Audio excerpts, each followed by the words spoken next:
ভুৱনেশ্বৰ নগৰ শ্ৰীকোনা জিলা পৰিষদ এলেকাৰ দোধপুৰ বাজাৰত আগন্তুক পঞ্চায়ত নিৰ্বাচন উপলক্ষে এক বিশাল জনসভাৰ আয়োজন কৰে। ভুৱনেশ্বৰ নগৰ শ্ৰীকোনা জিলা পৰিষদ আসনৰ বিজেপিৰ মনোনীত প্ৰাৰ্থী আব্দুল ৰাজ্জাক বৰভূঞাৰ লগতে আন বিজেপিৰ মনোনীত প্ৰাৰ্থীসকল উপস্থিত থাকে। লগতে বিজেপি সমৰ্থনকাৰী হাজাৰ হাজাৰ লোকসকল নিৰ্বাচনী ৰাজহুৱা সভাত যোগদান কৰে।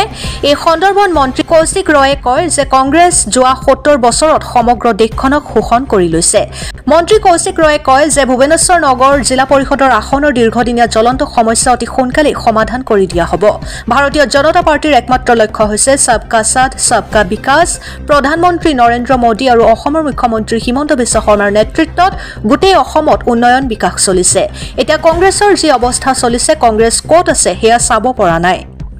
এইবাৰৰ পঞ্চায়ত নিৰ্বাচনত টিকট বিক্ৰীৰ কাম চলাইছে কংগ্ৰেছে। দুজন প্ৰাৰ্থীক এখন আসনত টিকট দিয়া হৈছে। কংগ্ৰেছে এটা দুৰ্নীতিৰ দল টকাৰ বিনিময়ত টিকট বিক্ৰী কৰিছে আৰু কংগ্ৰেছৰ মন মানসিকতা হেৰুৱাইছে, মন্তব্য কৰে মন্ত্ৰী কৌশিক ৰয়ে।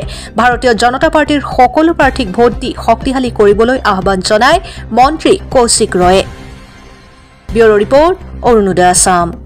শ্ৰীকোনা জিলা পৰিষদ আসন বৰখলা সমষ্টিৰ ইয়াতে ভাৰতীয় জনতা পাৰ্টি জিলা পৰিষদ প্ৰাৰ্থী আব্দুল ৰাজ্জাক বৰভূঞা আৰু লগে আমাৰ আঞ্চলিক পঞ্চায়ত সদস্য 4গৰাকী তেওঁৰ কাৰণে আমি ইয়াতে প্ৰচাৰত আহিছিলোঁ। চবক আমি আবেদন কৰিছোঁ যে মাননীয় মুখ্যমন্ত্ৰী ডক্টৰ হিমন্ত বিশ্ব শৰ্মা ডাঙৰীয়াৰ নেতৃত্বত অসমত যেনেকৈ আগুৱাই লৈ যাই আছে, আমি এই এলেকাটো পঞ্চায়ত নিৰ্বাচন যাতে ভাৰতীয় জনতা পাৰ্টিৰ আমি নিৰ্বাচিত কৰিব পাৰোঁ সেই আবেদন ৰাখিছোঁ। লগতে অহা 26 তাৰিখে অসমৰ মাননীয় মুখ্যমন্ত্ৰী ডক্টৰ হিমন্ত বিশ্ব শৰ্মা ডাঙৰীয়া এই বৰখলা আৰু উধাৰবন সমষ্টিৰ মাজত হাতীচৰা যি ফিল্ড আছে সেই ফিল্ডত তেওঁ আহিব, ৰাইজক সম্বোধন কৰিব।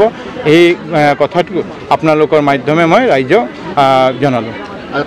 আজকের দিনে সেই কংগ্রেসকে দেখা যাচ্ছে না।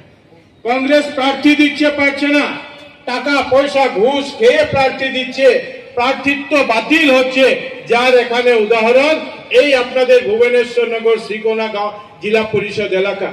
কংগ্রেসের সভাপতি একজনকে প্রার্থী করলেন টাকা পয়সা নিয়ে, কংগ্রেসের বিধায়ক টাকা পয়সা আরো বেশি টাকা পয়সা নিয়ে আরেকজনকে প্রার্থী করলেন।